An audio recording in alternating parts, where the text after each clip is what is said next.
और अक्सर मैं कहता हूँ कि यदि किसी भी समाज को समझना हो इतिहास की दृष्टि से, तो आप उस समाज की स्त्रियों की क्या स्थिति है उसको देखिए। That is the parameter. उस समाज की स्त्री की जो स्थिति है उसके आधार पर आप ये कह पाएंगे कि ये समाज विकसित है, प्रोग्रेसिव है या रिग्रेसिव। जैसे रामायण काल की स्त्रियां देखें, रामायण में जो स्त्रियां हैं वो अहिल्या से लेकर सीता से लेकर मंदोदरी तक, उसी प्रकार आप महाभारत की स्त्रियों को देखें।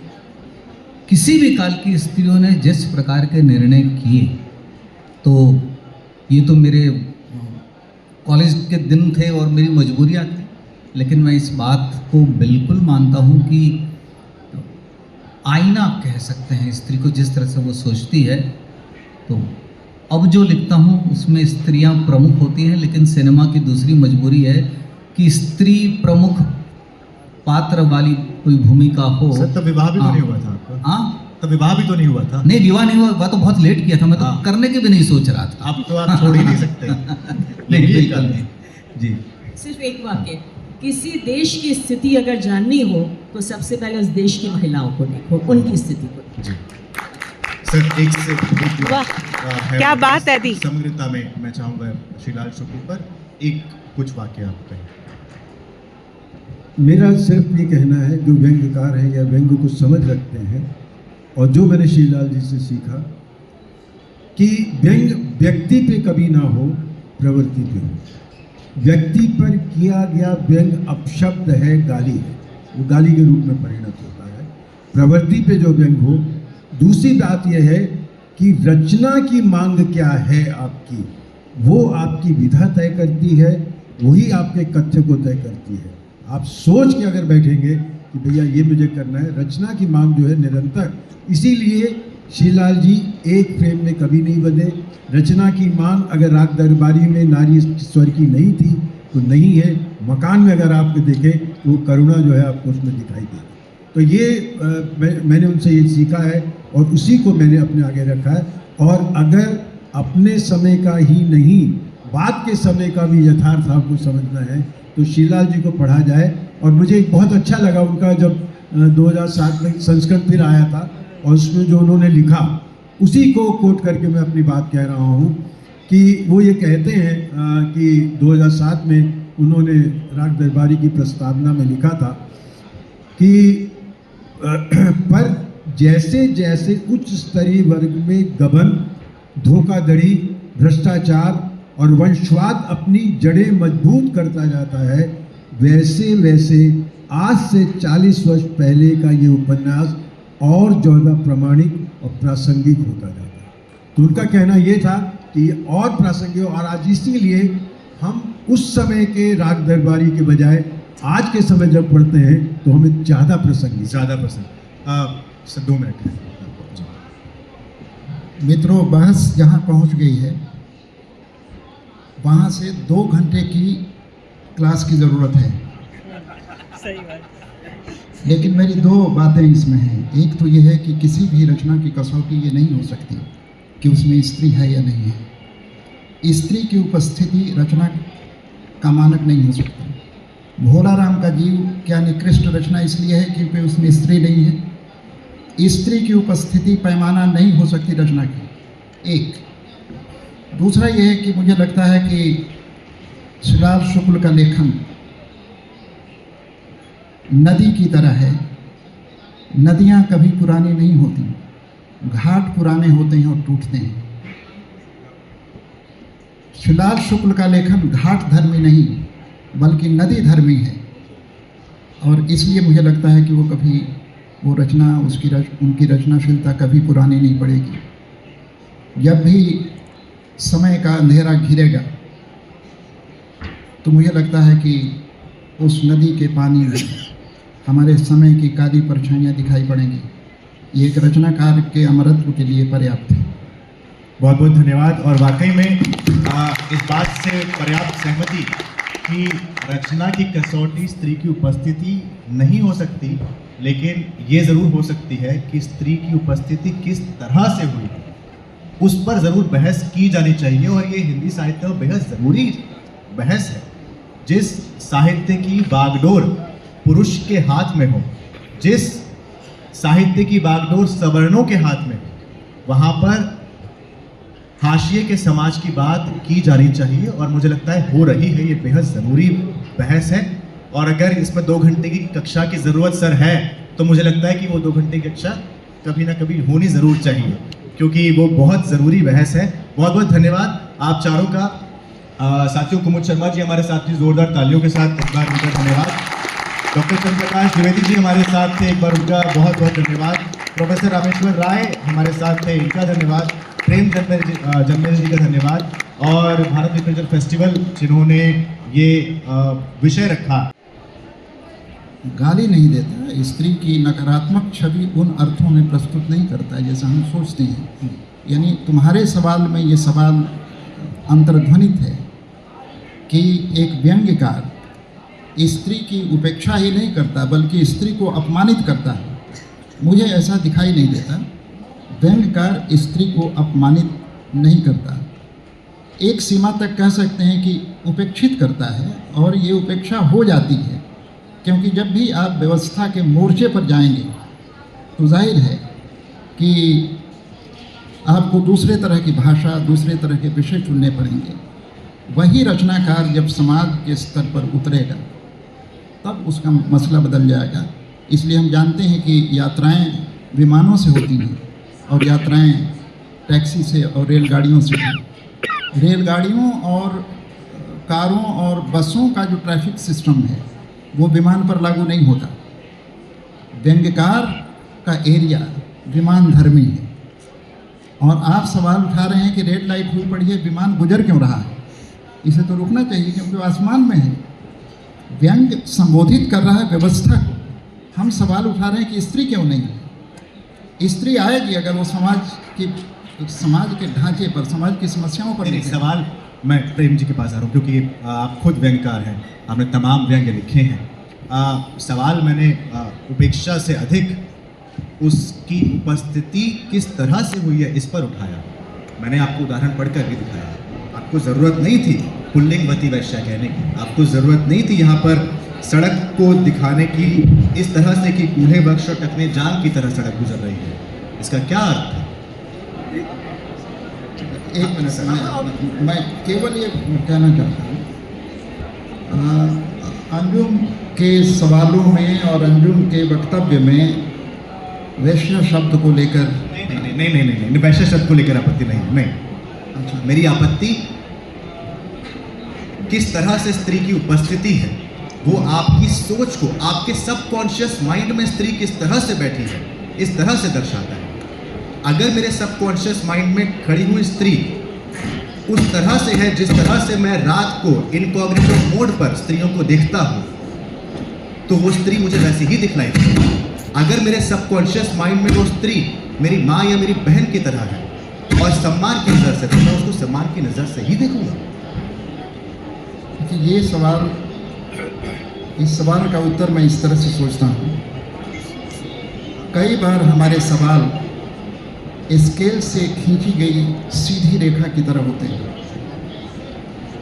जिंदगी सीधी रेखा की तरह और रचना भी सीधी रेखा की तरह नहीं है। जिस रचना में और जिस जिंदगी में हाथों की कपाहट नहीं है वो नकली है और यांत्रिक है। दरअसल हमारे सवाल यांत्रिक हैं और रचनाकार यांत्रिक नहीं लिख रहा है। अगर उसके फोकस में स्त्री नहीं आ रही है तो हमें छूट देनी पड़ेगी कि नहीं है तो नहीं है। ये ज़रूर है कि अगर वो समाज की समस्याओं पर लिखे और स्त्री को उपेक्षित कर दे तब तो समझ में आता है। दरअसल हमारे नकली सवाल कह रहे हैं उत्तरों से कि तुम भी हमारी तरह नकली क्यों नहीं हो। रचनाकार के उत्तर इस तरह नकली नहीं होते, और अगर नकली है तो वो एक बनावटी किस्म का उत्तर है। दरअसल हम लोग आज के वक्त में उत्तरों के मुर्दा घर में जीने वाले, सांस लेते हुए मुर्दा हैं। फिर असहमति इस बात से, और वो अच्छा है कि असहमति रहनी भी चाहिए, क्योंकि नए विचार उसी से उपजते भी हैं। अगर मैं व्यवस्था पर अटैक कर रहा हूँ तो मैं ट्रांसजेंडर को नहीं छोड़ सकता हूँ। अगर व्यवस्था पर अटैक कर रहा हूँ तो मैं इसलिए सरकार को नहीं छोड़ सकता हूँ कि मुझे उससे राज्यसभा का पद चाहिए। अगर व्यवस्था पर अटैक कर रहा हूँ तो मैं स्त्री को और बच्चों को नहीं छोड़ सकता हूँ, और ब्लू लाइन डीटीसी को नहीं छोड़ सकता हूँ, जिसने हज़ारों लोगों की मौत एक समय की थी। तो इस डिपेंड करता है कि व्यवस्था को देख किस नज़र से रहे। व्यंग्यकारों को केवल इसलिए छूट नहीं दी जानी चाहिए कि वो व्यवस्था पर व्यंग्य कर रहा है। ये छूट हमने होरी के संदर्भ में तो नहीं दी, ये छूट हमने प्रेमचंद को दो बैलों की कथा के संदर्भ में तो नहीं दी, घिसू और माधव के संदर्भ में आज हम सवाल उठा रहे हैं। ये छूट हमने तुलसीदास को तो नहीं दी जब उन्होंने कहा कि शूद्र गवार ढोल पशु नारी, और आज उनके ऊपर हम सवाल उठा देते हैं। जी सही, यहीं पे मैं बात करना चाह रहा था। तो वेंका कह रहे थे, मेरे मित्र आलोचक अपनी दृष्टि से सारी चीज़ें बहुत अच्छी तरह से उन्होंने समझाने की कोशिश की, पर क्या है कि सारा फर्क जो है दृष्टिकोण का है। जिस स्त्री की बात कर रहे हो उसको देखने का दृष्टिकोण पुत्र का अलग है, पति का अलग है। उसको देखने का दृष्टिकोण जो है उसकी बहन का अलग है, उसके भाई का अलग है। अब दृष्टिकोण की बात आती है, हम सबसे बड़ा व्यंग्यकार हम लोग मानते हैं कबीर को। अगर कबीर ने ये कहा वहां पे कि नारी की झाई पड़त अंधा हो भुजंग, कबीरा तिनकी क्या गति जो नित नारी के संग। अगर आप इसी को ले उड़ेंगे तो आप कहेंगे कबीर से ज़्यादा नारी विरोधी व्यक्ति कोई नहीं है। और ये परिणाम कहाँ होता है? जब हम आधे कबीर को जानते हैं, हम नहीं जानते हैं कि और क्या कह रहे हैं। ऐसी दोहा है, गुरु गोविंद दो खड़े काके लागे पाए, बलिहारी गुरु आपने जिन गोविंदी बताए। हर गुरु को लगा अरे भैया मैं तो गोविंद हो गया, आओ चरण छू। पर क्या कहा कबीर ने? दूसरा नहीं सुना आपने? जाका गुरु भी आंधला चेला खरा निरंत, आंधे आंधा थेलिया दोनों डूब पड़ा। ऐसे भी गुरु हैं। और नारी के बारे में पवित्रा मैली भली काली कुचित कुरूप। जो पवित्र नारी है, चाहे मैली है, चाहे काली है, चाहे कुचित है, चाहे कुरूप है, वो भली। ये पवित्र और अपवित्र जो है ये शाब्दिक अर्थ मत लीजिए। यहाँ पे सीधा का सीधा अर्थ जो है वो कौन सा उद्देश्य, किस दृष्टिकोण से आप उसको देख रहे हैं। अभी ढोर दवा शुद्ध पशु नारी का हम तुलसी को नकार तो नहीं सकते। नारी के प्रति जो दृष्टिकोण जो है तुलसी ने जो है। श्री गजेंद्र सिंह शेखावत जी जो हमारे देश के सांस्कृतिक एवं पर्यटन मंत्री हैं, उनका स्वागत करें। तालियों की गूंज से उनका अभिनंदन करें।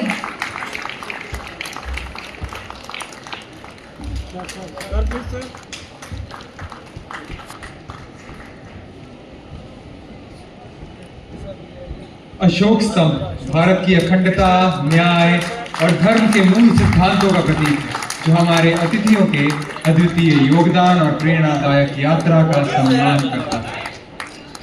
थोड़ा नीचे। भगवान बुद्ध की प्रतिमा शांत। भगवान बुद्ध की ज्ञान और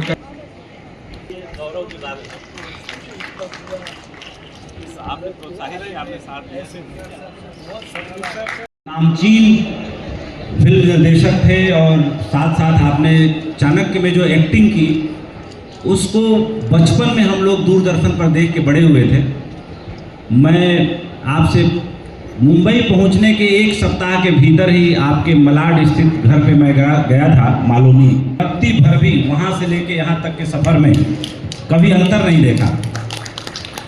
जब मैं इनके घर जा रहा था तो एक झिझक थी कि जिसको दूरदर्शन में संडे के संडे इंतजार करके जिस चाणक्य को हम देखते थे, पता नहीं जाने पर कैसा रिस्पांस मिलेगा। लेकिन मैं आज इस मन से कह रहा हूँ कि डॉक्टर साहब भारतीय संस्कृति के एक ब्रांड एम्बेसडर हैं अपने आप में। आपकी ज्ञान की जो ज्योति है उसने पूरे भारत को उद्वेलित किया है। और मैं आज बोल रहा था, बहुत समय बाद आपसे मुलाकात हुआ, कि आप रील जो छोटी छोटी आती है उसको जब भी आती है कोई भी आदमी, मैं तो पूरा देखता हूँ, कोई भी देखता है। आज दूसरे गौरव की बात है कि मेरे जीवन में मैं ये तो नहीं कह सकता कि मैं बहुत अरसे से जानता हूँ, लेकिन जितना जानता हूँ ऐसा लगता है कि बहुत अरसे से जानता हूँ। गजेंद्र सिंह शेखावत साहब मेरे लिए मंत्री नहीं है, मेरे लिए बड़े भाई हैं, मार्गदर्शक हैं, और कह सकता हूँ कि एक जब भी मिलता हूँ मैं इनसे कुछ न कुछ प्राप्त करके जाता हूँ। और वो गजब की पॉजिटिविटी है इनके पूरे ऑरे में, पूरे व्यक्तित्व में। और सही अर्थों में भारत जैसे महान देश का कल्चर, संस्कृति मंत्री और टूरिज्म मिनिस्टर, पर्यटन मंत्री होना एक बहुत बड़ी बात है। पूरी दुनिया कहती है कि कुछ बात है कि हस्ती मिटती नहीं, हमारी सदियों रहा है दुश्मन दौरे जहां हमारा। तो ये बात अल्लामा इकबाल ने कभी लिखा होगा तो पूरी दुनिया उस वक्त उससे मुतमईन रही होगी। आज सर से कुछ बातचीत होगी, साक्षी आप लोग बनेंगे, और बातचीत इंटरव्यू की तरह बिल्कुल नहीं करूँगा, बातचीत की तरह ही होगी। सर आपसे पहला सवाल कि गजेंद्र सिंह शेखावत साहब के बारे में जो छोटी सी मूवी चली उसके बारे में तो आप लोग जानते होंगे, लेकिन कुछ बातें मैं बता दूं जिससे मेरा जीवन बदला है। बात है 1 फरवरी 2023 की। आप भारत एक्सप्रेस जिस चैनल की स्थापना मैंने की उसकी पहली सालगिरह थी। सर करीब 12:30 बजे पहुँचे इंडिया इंटरनेशनल सेंटर में, 12:30 बजे रात को पहुँचे। और मैंने सर से पूछा कि सर मैं आपके लिए प्रतीक्षा कर रहा था कि आप आएंगे तो आपके साथ ही खाना खा लूँगा। तो उन्होंने कहा कि उपेंद्र मैं तो 24 घंटे में एक ही बार खाना खाता हूँ, और 20 वर्ष से करीब मुझे नहीं लगता कि मैंने दोबारा खाना खाया हो।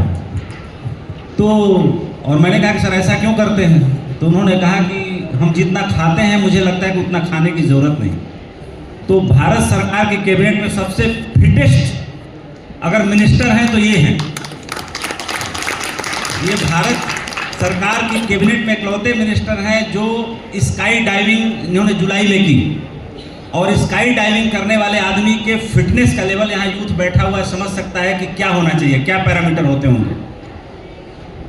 तीसरी बात कि आपने अपने परिवार में अपने बच्चों को ऐसा संस्कार दिया है कि जो मेरी बहन है सुहासिनी, छोटी आपकी जो बेटी है, वो भारत देश की कोई ऐसी नदी नहीं है ब्रह्मपुत्र से लेके गंगा तक जिसको उद्गम से लेके समापन तक उसने राफ्टिंग करके नापा न हो। उसने पूरी नदियों को एक साथ नाप डाला। ऐसी दूसरी बेटी भारत देश में नहीं है जो आपकी बेटी है। बहुत कमाल का संस्कार, कमाल का परिवार है, और ऐसे व्यक्ति के हाथों में जब भारत देश की संस्कृति को बढ़ावा देने का और पर्यटन को बढ़ावा देने का मौका मिले तो आप सोचिए कि वो किस ऊंचाई तक पहुंच सकता है, देश को किस पेडेस्टल पे ले आके रख सकता है, उसका अनुमान सहज लगा सकते हैं। सर पहला 10 साल भारत सरकार में प्रधानमंत्री श्री नरेंद्र मोदी हैं। पहले टेन्योर में आप जल शक्ति मंत्री थे, जो पहली बार जल शक्ति एग्रीकल्चर थे, फिर उसके बाद जल शक्ति बने। जल शक्ति मंत्रालय का गठन मुझे लगता है कि जब किया गया तो उसके पहले कैबिनेट मिनिस्टर आप बने, उसको दोबारा से संयोजित किया गया और उसके कैबिनेट मिनिस्टर आप बने। जल शक्ति से लेकर के अब कल्चर और टूरिज्म, हर घर नल से लेकर के अब जो है पूरी दुनिया में भारत की बात को ले जाने का जिम्मा आपके कंधों पर है। भारत में पर्यटन को बढ़ाने का जिम्मा आपकी तरफ है। आज प्रधानमंत्री मोदी के नेतृत्व में क्या देखते हैं कि भारत की कितनी हैसियत 10 सालों में बढ़ी है, और 10 साल पहले भारत कहाँ खड़ा था? धन्यवाद उपेंद्र जी, और मैं धन्यवाद करता हूँ दिल्ली लिटरेरी फेस्टिवल के सभी आयोजकों का कि जब साहित्य का सृजन करने वाले और साहित्य की सेवा करने वाले ऐसे रचयिता और सुधी पाठक जिस मंच पर एक साथ आते हो, वहां मुझे आने का, आप सबके बीच में अपनी बात साझा करने का अवसर प्रदान किया। उपेंद्र जी मेरे मित्र हैं, इसलिए इन्होंने, आप लोगों ने वो शोले फिल्म में देखा होगा, अमिताभ बच्चन जो हैं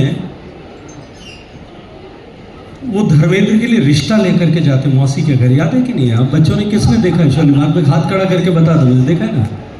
ये ठीक मेरे साथ वैसा ही कर रहे हैं। मुझे समझ में नहीं आ रहा था मेरी तारीफ कर रहे हैं या मौसी के सामने मेरी टांग खींच रहे हैं। तारीफ कर, लेकिन ये तय बात है, इन्होंने कहा कि I am the fittest minister in the cabinet. मुझे लगता है कैबिनेट को हेड नरेंद्र मोदी जी करते हैं। मेरी उम्र तो महज अभी 56 साल में है, वो मुझसे लगभग 20 साल उम्र में बड़े हैं। मैं आसमान से कूदा था, वो ज़मीन में नीचे जो है भेदद्वारिका तक नीचे जाकर के पानी में जाकर के फूल लेकर के गया। जिस रेलगाड़ी का इंजन इतना ताकतवर हो, इतना प्रभावशाली हो, इतना फिट हो, उस रेलगाड़ी के डब्बों को अपने आप ही दौड़ दौड़ करके फिट होना पड़ता है, इसमें कोई बड़ा काम नहीं। देखिए, पिछले 10 साल में भारत ने निश्चित रूप से एक बड़ी यात्रा की। भारत की जो पहचान विश्व भर में 10 साल पहले थी, मुझे क्योंकि इस चुनाव की राजनीति में आने से पहले अपने व्यापार व्यवसाय के चलते हुए दुनिया भर के लगभग सब कॉन्टिनेंट्स में बहुत सारे देशों में जाने का सौभाग्यपूर्ण अवसर मिलता था।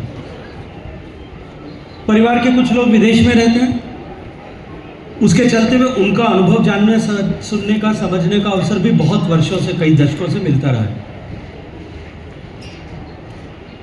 जब कभी भी मैं अपना व्यक्तिगत अनुभव, आज से 15-20 साल पहले आप भारत से बाहर जाकर के किसी भी दुनिया के देश में कोई आपसे पूछे, शक्ल से, सूरत से आपका हुलिया देख करके कोई पूछे कि आप कहाँ के रहने वाले, सामान्यतया वो अगर नॉन रेजिडेंट इंडियन है तो भी, और एज ए टूरिस्ट या बिजनेस में किसी काम से गया है तो भी, वो अपने आप को भारतीय इंट्रोड्यूस करने में एक सहज झिझक महसूस करता था। People use to introduce themselves as an Asian. उसके आगे पूछने पर धीरे से कहते थे मैं भारत से आता हूं, भारत से आता हूं। ये जब कहा जाता था तो सामने वाले का रिस्पॉन्स होता था इंडिया, ओ मिस्टर गांधी। भारत गांधी जी पर रुक गया था। इस भारत को नई पहचान देने का काम माननीय नरेंद्र मोदी जी ने 10 साल में किया। आज आप दुनिया के किसी कोने में चले जाए, किसी भी कोने में, सुदूर लैटिन अमेरिका से लेकर के कैरेबियन देशों से लेकर के अफ्रीका तक, आप अपने आप को भारतीय के रूप में इंट्रोड्यूस करिए और लोग सम्मान के साथ में करने लगे हैं। यदि आप भारतीय के रूप में अपने आप को इंट्रोड्यूस करेंगे तो 2 चीज़ें अवश्यंभावी होंगी। मैं दावे के साथ में कह सकता हूँ, आपको अवसर मिले तो टेस्ट करके देख लीजिए। एक, वो तुरंत उसके चेहरे पर वो जो पहले एक नॉमेनक्लेचर होता था बिना का स्माइल, जब हम लोग छोटे थे तब, याद है? जी याद है। वो बिना का स्माइल उसके मुंह पे दिखेगी, कोलगेट स्माइल, एकदम सारे दांत दिखने लग जाएंगे, उसको वो प्रसन्न हो जाएगा। और दूसरा वो कहेगा ओ मिस्टर मोदी। ये 2 चीजें अवश्यंभावी होगी। भारत की पहचान बदलने का काम माननीय प्रधानमंत्री जी ने पिछले 10 साल में किया। और ये जो लंबी यात्रा हुई, पूरा भारत, 140 करोड़ लोगों का भारत, जिसने बहुत संघर्ष के बाद में, बहुत सारे बलिदानों के बाद में इस लोकतांत्रिक व्यवस्था को अंगीकार किया था। लाखों कुर्बानियों के बाद अनेक लोगों ने अपने आप को खपा दिया, हंसते हंसते फांसी के फंदे पर झूलना स्वीकार किया, बंदूक की गोलियां खाना स्वीकार किया, बर्फ की शिलाओं पर लिटाए गए, गोलियों की मार सही, लाठियों के प्रहार सही, कोड़ों की मार सही, कोलू में बैल की जगह जुट जाना स्वीकार किया होगा, तब जाकर के देश आजाद हुआ था। इतनी बड़ी कीमत चुका करके आजाद हुए देश के नागरिकों का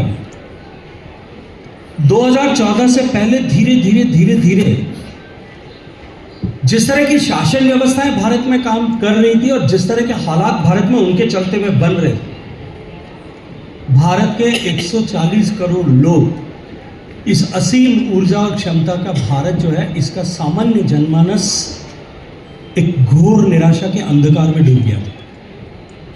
उसको संदेह होने लगा था कि हमने जो लोकतांत्रिक व्यवस्था को अंगीकार किया, ये हमारे लिए उपयोगी भी है कि नहीं। इस निराशा के अंधकार से निकाल करके असीम ऊर्जा से लवरेज करके भारत विकसित हो सकता है। देश के 140 करोड़ लोगों में 2-4 पॉलिटिकल लोग हैं जो इंटेंट से मानते हुए भी शायद स्वीकार नहीं करते, उनको छोड़ दो। बाकी 140 करोड़ लोग, भारत विकसित होगा, उसको विकसित बनाने की दिशा। मैंने कहा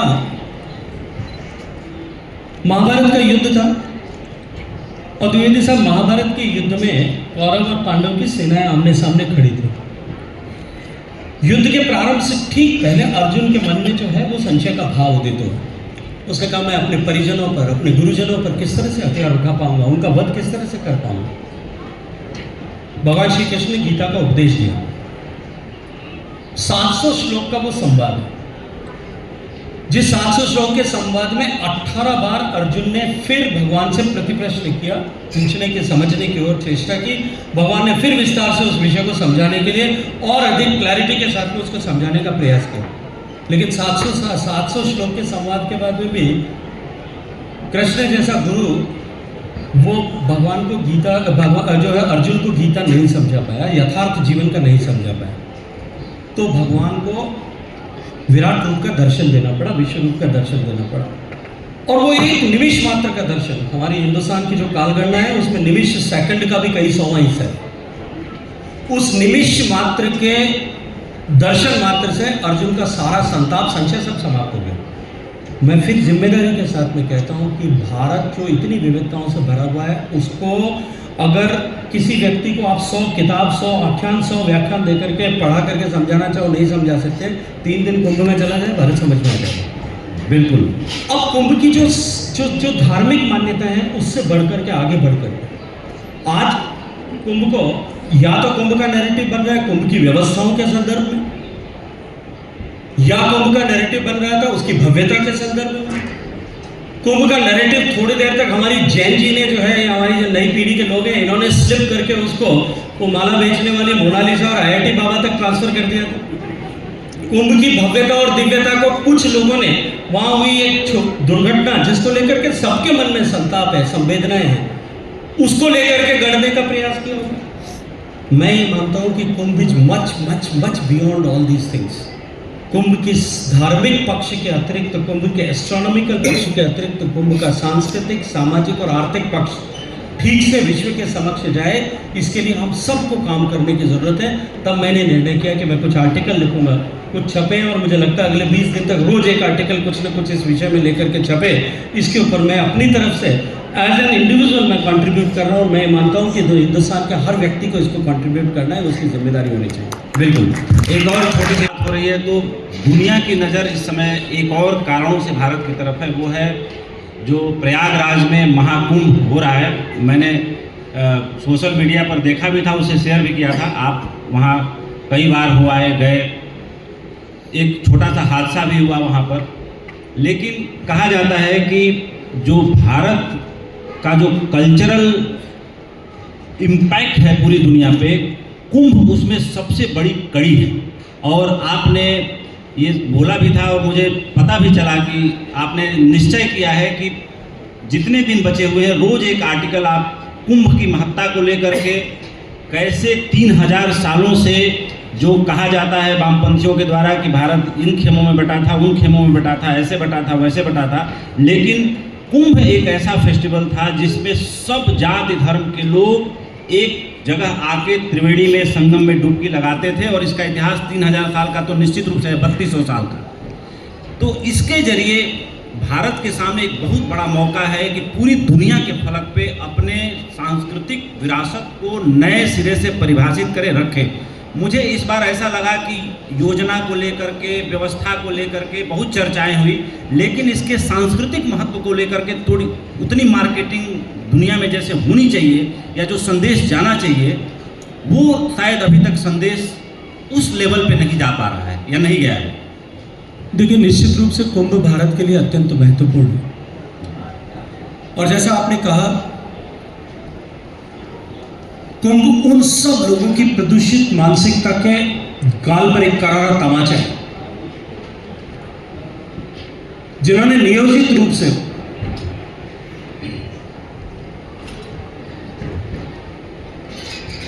ये स्थापित करने का प्रयास किया कि भारत अंग्रेजों के आने से पहले या मुगल सत्ता के अधीन होने से पहले भारत किसी राष्ट्र के स्वरूप में नहीं था।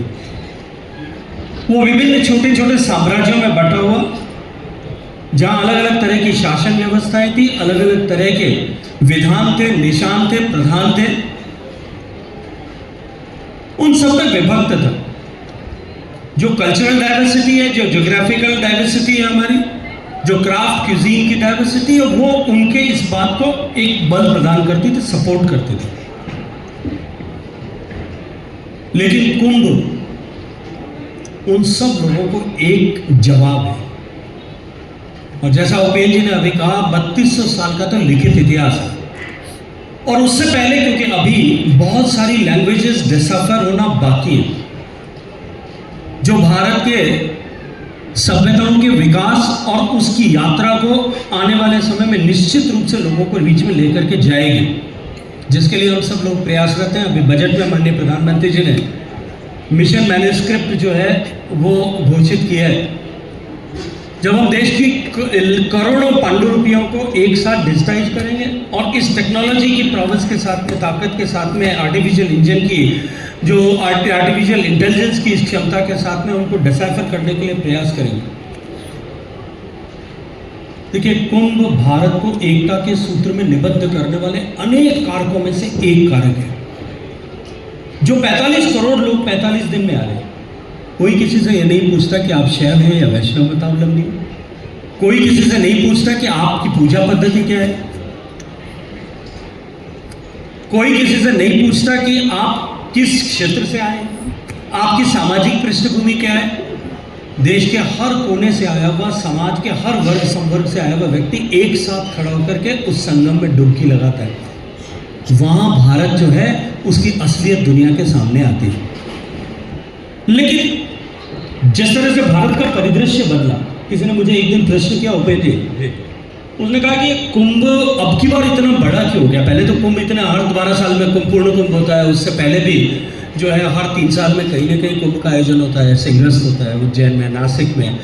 और ये महत्व कुंभ का विषय संदर्भ जो है हजारों हजारों साल से इस देश में विद्यमान था। अब की बार कुंभ की इतनी चर्चा पूरी दुनिया में क्यों हो रही और देश भर में भी क्यों इस करके इतना उत्साह और कुंभ को लेकर के ऐसा कौतूहल बनाए, लोग घर से निकल करके जा रहे हैं।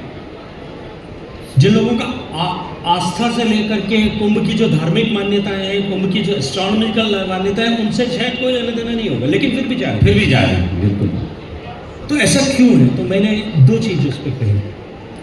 एक, भारत ने पिछले 10 साल में जिस गति के साथ में प्रगति की है, पूरा विश्व एक कौतूहल की दृष्टि से, उत्सुकता की दृष्टि से नए सिरे से भारत को देखने लगा है और भारत को जानने और पहचानने का प्रयास कर रहा है। इसलिए पूरी दुनिया कुंभ की तरफ देख रही है।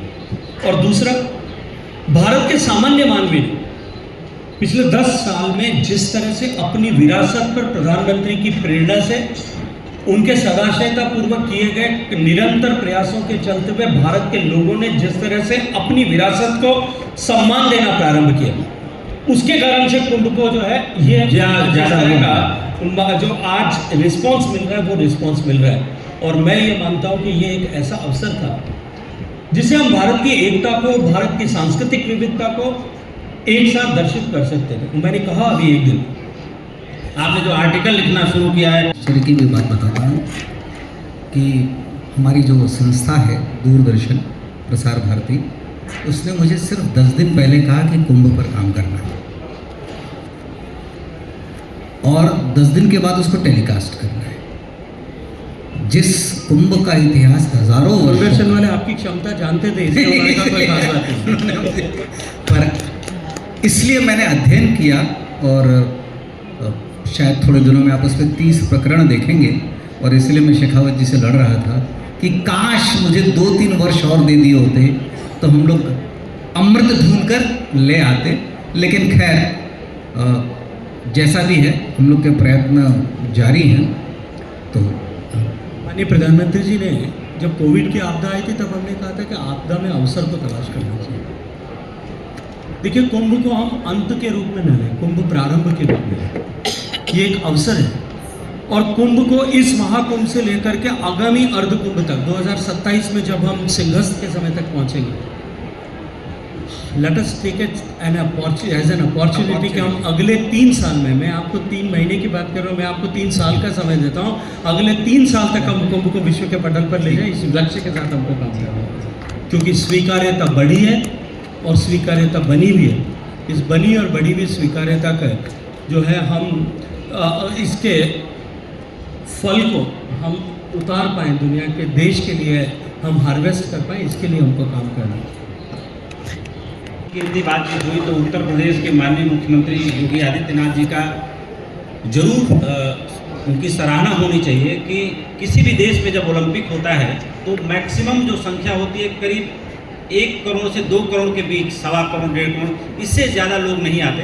भारत ने ओलंपिक के लिए अपनी दावेदारी पेश की है, लेकिन भारत देश की क्षमता है कि प्रयागराज एक जिला है और वहाँ पर 45 करोड़ लोगों को उत्तर प्रदेश सरकार की मशीनरी होस्ट कर रही है। ये अपने आप में आश्चर्यचकित करने वाली बात है। एक सवाल मैं दूंगा, उसके बाद मैं चंद्र प्रकाश सर से रिक्वेस्ट करूंगा कि वो कुछ सवाल मंत्री से लेंगे। एक सवाल रजिस्टर हो तुम अच्छा कर रहे। हाँ नहीं, एक सवाल और दूंगा सर से। जब बात 3200 साल पुरानी चल रही थी तो जिस तरीके से नालंदा विश्वविद्यालय के दोबारा जीर्णोद्धार और दोबारा संरक्षण को लेकर के आपकी सरकार ने प्रयास किया, ये प्रयास पहले देखने को नहीं मिले। इसको कुछ जो विपक्ष के लोग हैं ये मान के चलते हैं कि भाई बीजेपी की सरकार है, इनका यही एजेंडा है, ऐसा ही करते हैं, इसी से जो है पब्लिक को गुमराह करते हैं, वाहवाही बटोरते हैं। हम तो मतलब सबके लिए काम करते थे, ये कुछ लोगों के लिए काम करते हैं। जबकि नालंदा विश्वविद्यालय भारत के लिए वो विश्वविद्यालय है, वो ज्ञान का मंदिर, वो ज्ञान का केंद्र था जिसका संरक्षण बहुत पहले किया जाना चाहिए था। मैं ये आपके मुंह से जानना चाहूँगा, यहाँ इतने सारे लोग वर्ल्ड बुक फेयर में हैं, लाइव करोड़ों लोग आपको देख रहे हैं इस वक्त, कि नालंदा विश्वविद्यालय के जीर्णोद्धार को लेकर के, उसको पुनर्स्थापित करने को लेकर के क्या प्रयास सरकार ने किया और किस तरीके से संभव हो पाया? देखिए, भारत जो विश्व की सांस्कृतिक, आध्यात्मिक, बौद्धिक, इन सब चेतना का केंद्र और एक प्रदीप्त सूर्य ऐसा हुआ करता था।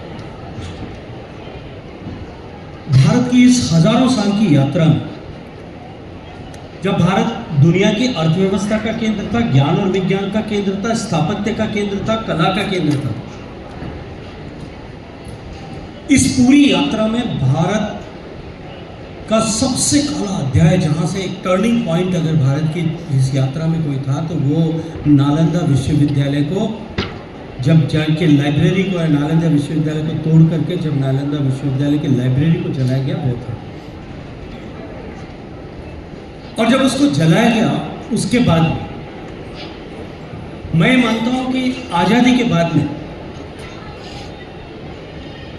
यदि लोकतांत्रिक भारत में सबसे पहले कोई पुनर्निर्माण होना चाहिए तो वो सांस्कृतिक और बौद्धिक चेतना के केंद्र के रूप में नालंदा विश्वविद्यालय का होना चाहिए। लेकिन दुर्भाग्य से तब से लेकर के बीच का एक कुछ छोटा सा कालखंड अगर हम छोड़ दें तो नरेंद्र मोदी जी के भारत का प्रधानमंत्री बनने तक, मोटे समय तक, लंबे दूरी तक जो लोग भारत के शासन व्यवस्था में रहे,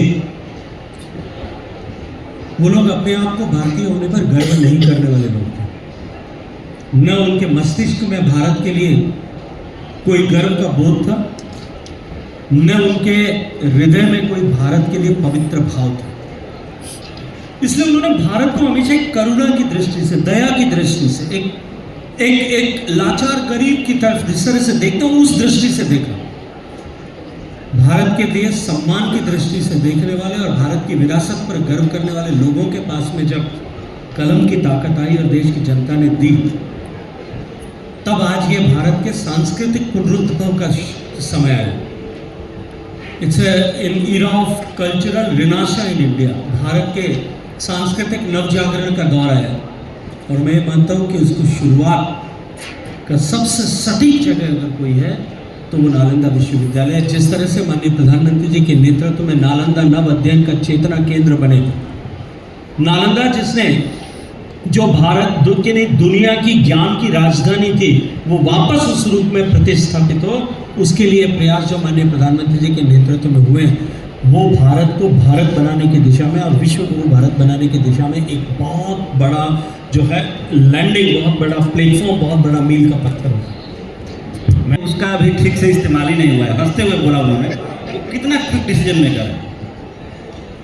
देखिए, क्विक डिसीजन से सामान्यतः लिया जाता है कि स्पॉन्टेनियसली कुछ भी तय कर दिया, ऐसा सामान्यतः नहीं होता कोई भी निर्णय, क्योंकि प्रधानमंत्री के स्तर पर लिया गया निर्णय।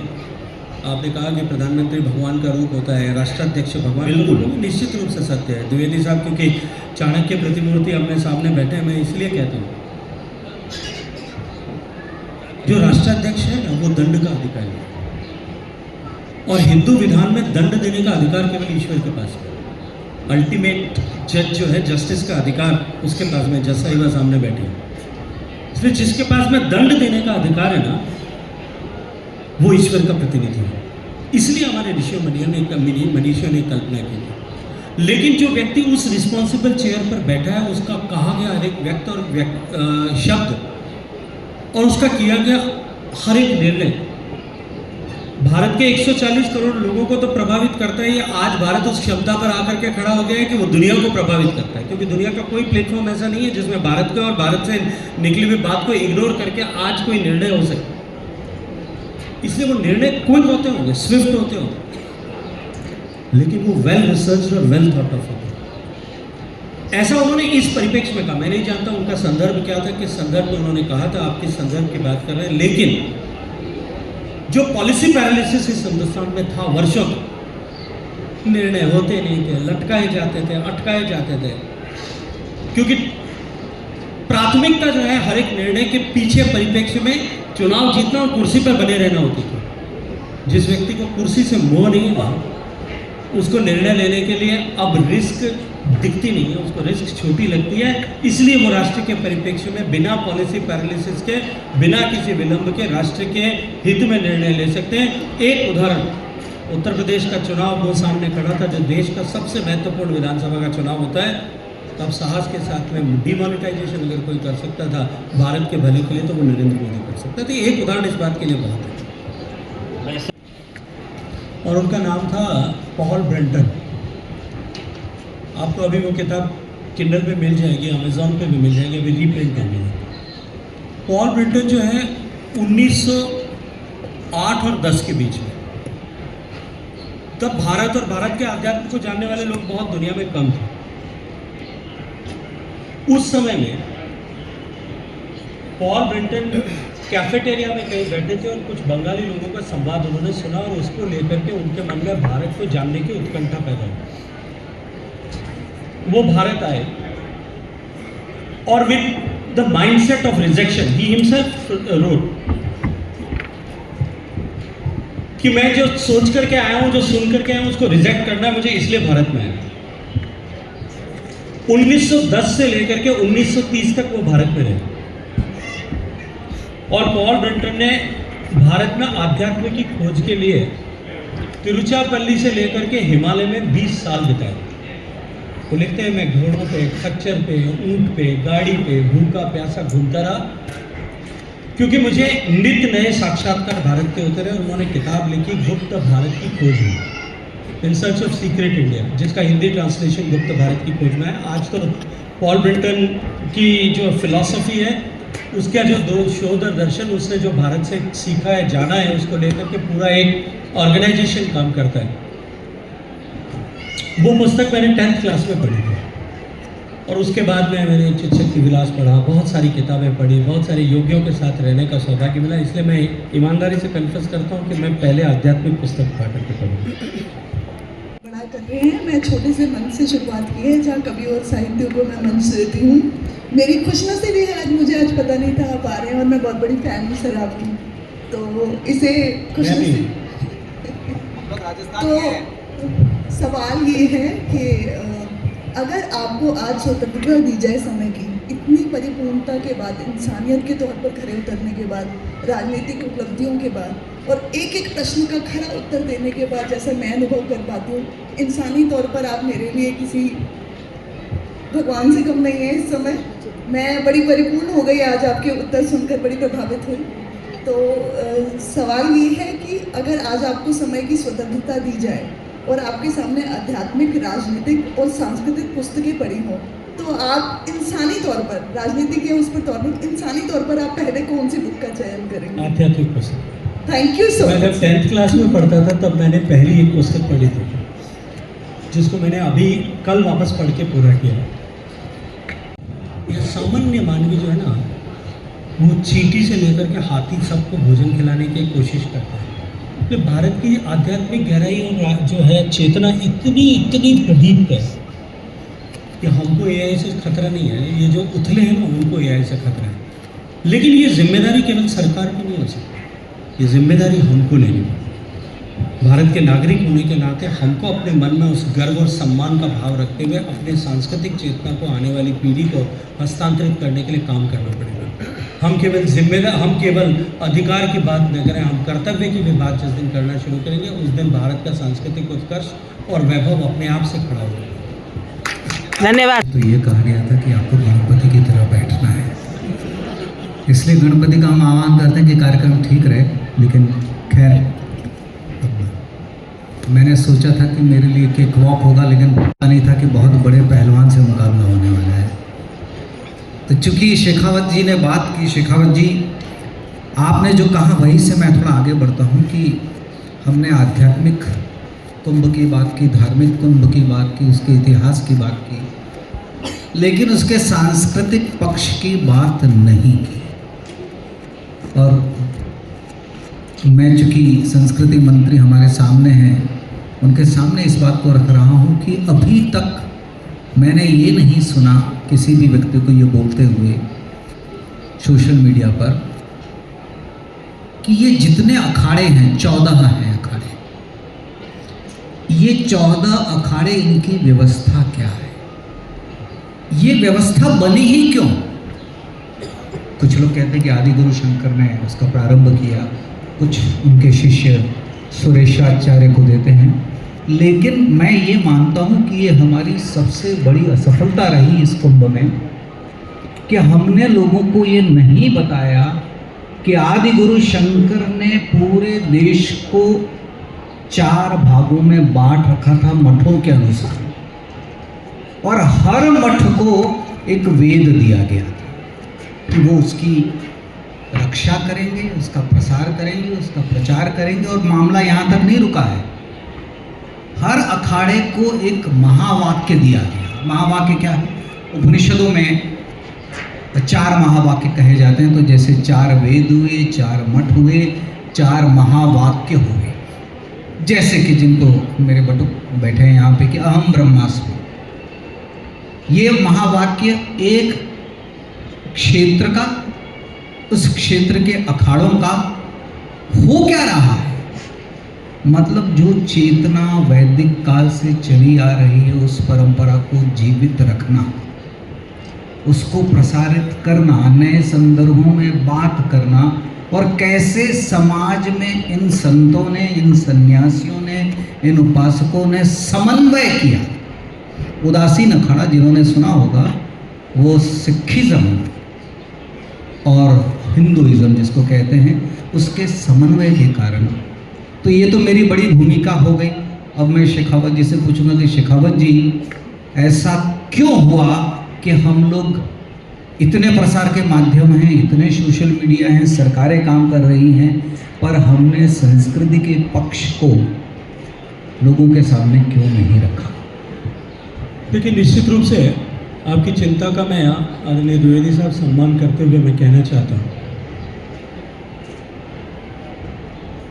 आपने अखाड़ों के बारे में बात की, थोड़ा तकनीकी विषय था, लेकिन कुंभ क्यों प्रारंभ हुआ? हिंदुस्तान के 140 करोड़ लोगों को पूछ लीजिए, 1% लोग भी उसके बारे में कुंभ का बैकग्राउंड नहीं बता पाएंगे। कुंभ इन 4 ही स्थानों का, हरिद्वार में, नासिक में, उज्जैनी में और प्रयागराज में ही क्यों होता है, ये भी शायद नहीं बता पाएंगे। कुंभ का अमृत मंथन से क्या संबंध है, ये भी शायद लोगों को पता नहीं है, क्योंकि हमने कभी अपनी विरासत को जानने का और जताने का परिश्रम नहीं किया। कुंभ किस तरह से भारत को सांस्कृतिक रूप से इंटीग्रेट करता है, इसके बारे में कोई चर्चा कभी हमने नहीं की।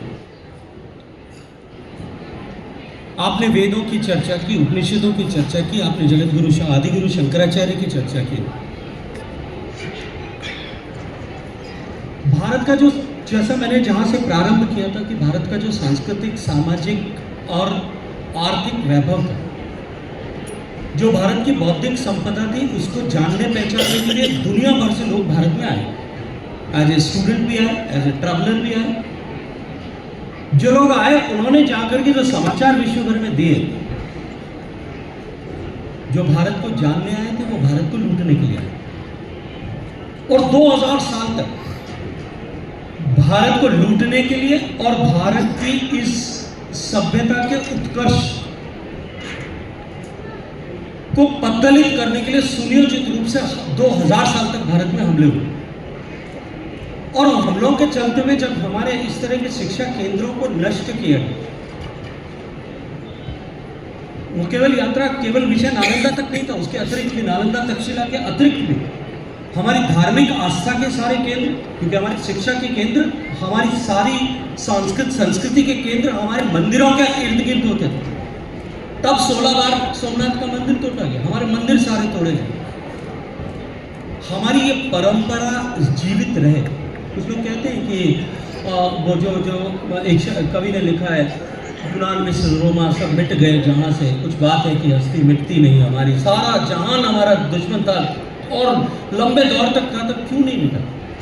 क्योंकि हमारे ऋषियों ने, मनीषियों ने उस समय लिखित ज्ञान पर निर्भरता को समाप्त कर दिया। हमने कहा लिखने की आवश्यकता नहीं है, स्मृति पर लाकर के उसको खड़ा कर दिया। एक पीढ़ी से दूसरी पीढ़ी तक स्मृति के द्वारा उसको हस्तांतरित करेंगे, ये विधान कर दिया। वो स्मृति का लोप न हो जाए, इसलिए आदिगुरु शंकराचार्य ने 4 अलग अलग डिविजन्स बना दिए। 4 अलग अलग मठ, जिन ध्येय वाक्य की बात आपने कही है, उन 4 अलग अलग theory of principles to look towards life, उनको अलग अलग सेक्ट में बांट करके उनको अलग अलग काम दिया। अब क्योंकि न तो नेतृत्व जो है विरासत पर सम्मान करता था, और देश का सामान्य मानवी जो है वो रोटी, कपड़ा, मकान, इसकी मजबूरी से ऊपर नहीं आ पा रहा था। उसके जीवन में मूलभूत बुनियादी चीजों की आवश्यकता का संघर्ष वो इतना बड़ा हो गया था कि उसके लिए ये विचार प्राथमिकता नहीं थी। अब क्योंकि ये परिवर्तन का दौर है, जब एक तरफ देश के करोड़ों लोग उस गरीबी की रेखा और उस बुनियादी अमरत्य जी की प्रेरणा और उनकी चेष्टा से बाहर निकल पाए, और दूसरी तरफ सरकार भी भारत की सांस्कृतिक वैभव को दिखाने के लिए, पूरे सम्मान के साथ में दिखाने के लिए जुटी है, तब इस विषय पर चर्चा होना प्रारंभ हुआ। अभी शुरुआत है, अब हमने चर्चा, जहाँ ईश्वर का प्रतिनिधि होता था। और मेरा व्यक्तिगत मानना है कि जब कोई भी व्यक्ति मुख्यमंत्री या प्रधानमंत्री या राष्ट्रपति की कुर्सी पर बैठता है तो जरूर वो ईश्वर का ही प्रतिनिधि अभी भी होता है। प्रधानमंत्री जी के बारे में जैसे एक बात तो खुद भी बोलते हैं कि मैं कभी छुट्टी नहीं लेता। आप चूँकि उनकी कैबिनेट के सीनियर मेंबर हैं, अगर एक हल्का सवाल पूछिए, यहाँ लोग भी जानना चाहेंगे कि प्रधानमंत्री जी की किन्हीं 3 सबसे अच्छे गुण जो आपको लगे हो, जिनको आपने सोचा हो कि मैं भी ऐसा करूँगा अपने जीवन में, मुझे भी उतारना चाहिए। प्रधानमंत्री हम सबके लीडर भी हैं, कैबिनेट के एक तरीके से वो चेयर भी करते हैं, भारत देश के प्रधानमंत्री हैं और दुनिया आज उनको फॉलो कर रही है। तो आपने क्या सोचा कि ये 3-4 बातें ऐसी हैं जो मुझे भी अपने जीवन में उतारनी चाहिए, सीखनी चाहिए? देखिए, माननीय प्रधानमंत्री जी की पुरुषार्थ करने की क्षमता, 7.5 दशक का जीवन को लगभग पूरा करने के बाद में भी जो ऊर्जा उनमें है और जो काम करने की क्षमता है, वो निश्चित रूप से देश के लोगों के लिए प्रेरणा है। दूसरा, जो उनकी, he is the best teacher, जो अपने हर कदम से, अपने आचरण से, अपने व्यवहार से, अपने कथन से और अपनी करनी से, वो हर बार अपने टीम को, अपने साथ खड़े लोगों को कुछ नया सिखाने की कोशिश करते हैं। He is the best sculptor, जो मनुष्यों को, अपने साथियों को घड़ सकता है, ऐसी क्षमता वाला व्यक्ति है। एंड द थर्ड थिंग जो मैं कहूँगा कि he is a great listener. हम सामान्यतः देखते हैं माननीय प्रधानमंत्री जी को 1-1.5 घंटे का भाषण देते हैं। शायद लगता होगा कि ये बहुत अच्छे ओरेटर हैं, मैं मानता हूँ कि वो ओरेटर से ज़्यादा बड़े लिसनर हैं। प्रधानमंत्री जी के पास जाइए समय लेकर के, अगर आपने 10 मिनट का समय आपको उन्होंने दिया है, आप 9 मिनट और 59 सेकंड तक लगातार बोलते रहिए, वो आपको इंटरप्ट नहीं करेगा। Discipline of life and time management. साहब घड़ी लेट हो सकती है, नरेंद्र मोदी कभी लेट नहीं होगा। आपको 5 बजे का समय दिया है, आप 5 में 5 कम पे अगर उनके ड्राइंग रूम में होंगे तो 5 बजने में जब 1 सेकंड कम होगा तब वो आपके सामने बैठेंगे। ये जो जीवन, अपने व्यक्तिगत जीवन से लोगों के सामने आदर्श उत्पन्न करना, ये जो क्षमता माननीय प्रधानमंत्री जी की है, वो मैं ये मानता हूँ कि मेरे लिए तो अनंत प्रेरणा ऊर्जा का स्रोत है। और ऐसे लाखों लोग होंगे जिन्होंने अपने जीवन में उनको देख करके, उनसे सीख करके अपने जीवन में परिवर्तन करने में सफलता प्राप्त की होगी और अपने आप में कामयाब होंगे। एक और छोटा सा सवाल, कितना क्विक डिसीजन लेते हैं प्रधानमंत्री जी? अभी एक इंटरव्यू पॉडकास्ट में